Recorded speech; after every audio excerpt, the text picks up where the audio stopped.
सुँगुरको कान। हजुर, तपाईहरुले देखिहाल्नुभयो मेरो हातमा छ आज सुँगुरको कान।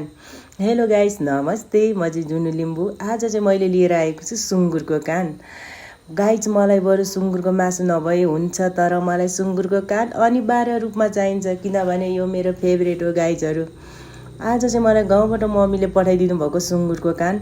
म चाहिँ कतिखेर खाउँ जस्तो भएको थियो पोलेर, तर मसँग कोइला थिएन। अनि मैले बहिनीलाई भने कोइला लिएर आइज, तर बहिनी लाइभमा बिजी थियो। मैले गएर गाली गरेँ, अनि बहिनी पनि ट्याक्कै आइपुग्यो।